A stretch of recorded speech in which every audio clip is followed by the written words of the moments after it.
নমস্কার বন্ধুরা, ভালোবাসা রান্নাঘরে সবাইকে স্বাগত জানাই। আজ আমি বানাবো হাঁসের ডিমের কষা। রেসিপিটি ফ্রাইড রাইস, পোলাও, পরোটা, রুটি বা নানের সাথে খেতে দুর্দান্ত লাগবে। রেসিপিটি তোমাদের ভালো লাগলে একটি লাইক, শেয়ার আর সাবস্ক্রাইব করে দেবার অনুরোধ রইল। প্রথমে আমি একটি ভাজা মশলা তৈরি করে নেব। এর জন্য শুকনো খোলায় একটি এলাচ, দারচিনি আর মরিচ, গোলমরিচ, সাথে গোটা ধনে, গোটা জিরে আর সামান্য একটু কাসুরি মেথি আর 1 চিমটির মতো নুন দিয়ে এই মশলাগুলোকে শুকনো খোলায় খানিকক্ষণ ড্রাই রোস্ট করে নেব। মশলাগুলো কিছুক্ষণ ভাজা হয়ে গেলে কড়া থেকে নামিয়ে আমি শিলপাটায় গুঁড়ো করে রেখে দেব।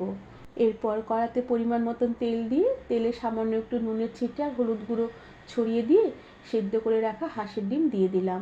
এবার হাঁসের ডিমগুলোকে কিছুক্ষণ নেড়েচেড়ে হালকা লাল করে ভেজে নেব। ডিমগুলো একটু হালকা লাল লাল হয়ে আসলে আমি আগেই আলু সেদ্ধ করে রেখেছিলাম, সেই সেদ্ধ আলু দিয়ে দিলাম। এবার আলু আর ডিম কিছুক্ষণ সাবধানে একটু নেড়েচেড়ে হালকা করে ভেজে নেব। আর এভাবে কিছুক্ষণ ভেজে নেবার পরে আমি ভাজা ডিমগুলোকে কড়া থেকে সাবধানে উঠিয়ে রেখে দিলাম।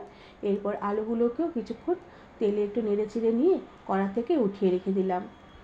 এরপর ওই কড়ার তেলেই আমি সামান্য একটু ঘি মিশিয়ে দিলাম। আর এই ঘি আর তেল হালকা গরম করে নিয়ে একটি তেজপাতা আর সামান্য গোটা জিরে ফোড়ন দিলাম। ফোড়ন হয়ে আসলে আমি খানিকটা পেঁয়াজ কুচি দিয়ে দিলাম। এবার পেঁয়াজ কুচিগুলোকে কিছুক্ষণ নেড়েচেড়ে একটু ভেজে নেব। পেঁয়াজ কুচি একটু নরম হয়ে আসলে আমি তাতে দিয়ে দিলাম আদা, রসুন আর টমেটোর কাঁচা লঙ্কা বাটা। আর সাথে মশলার বাটি ধোয়া সামান্য জল দিয়ে দিলাম। আর তার সাথে দিয়ে দিলাম পরিমাণ মতন নুন, পরিমাণ মতন হলুদ গুঁড়ো আর সামান্য একটু কাশ্মীরি লঙ্কার গুঁড়ো। এবার মশলাগুলোকে বেশ ভালো করে নেড়েচেড়ে একটু কষিয়ে নেব। মশলা বেশ ভালো করে কষিয়ে নিয়েছি কিছুক্ষণ। মশলার জল শুকিয়ে তেল বেশ অনেকটা সেপারেট হয়ে এসেছে। এবার আমি দিয়ে দিলাম প্রথমে যে ভাজা মশলা তৈরি করে রেখেছিলাম, সেই ভাজা মশলা খানিকটা দিয়ে দিলাম।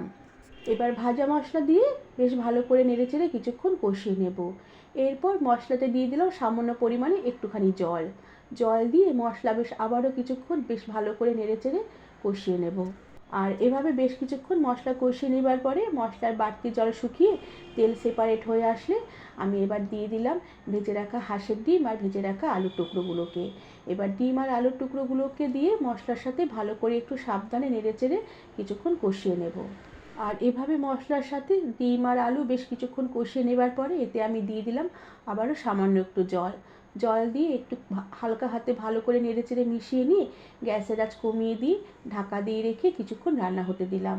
এতে ডিম আর আলুর ভেতরে মশলার ফ্লেভারটা বেশ ভালো করে ঢুকবে আর হাঁসের ডিমের কষা খেতেও বেশ ভালো লাগবে। এভাবে কিছুক্ষণ ঢাকা দিয়ে রেখে দেওয়ার পরে বাড়তি জলটা শুকিয়ে তেল ভেসে উঠলে আমি আবারও দিয়ে দিলাম সামান্য একটু জল।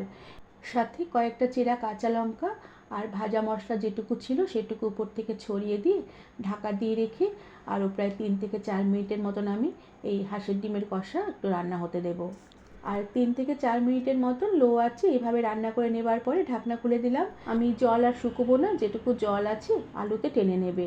এবার আমি গ্যাসের আঁচ বন্ধ করে দেব আর কিছুক্ষণের জন্য ঢাকা দিয়ে রেখে স্ট্যান্ডিং টাইমে রেখে দেবার পরে সার্ভ করে দেব। বন্ধুরা, আমার আজকের এই হাঁসের ডিমের কষা রেসিপিটি তোমাদের কেমন লাগলো আমাকে তোমরা কমেন্ট করে জানাবে। আর ভালো লাগলে একটি সাবস্ক্রাইব করে দেবার অনুরোধ রইল।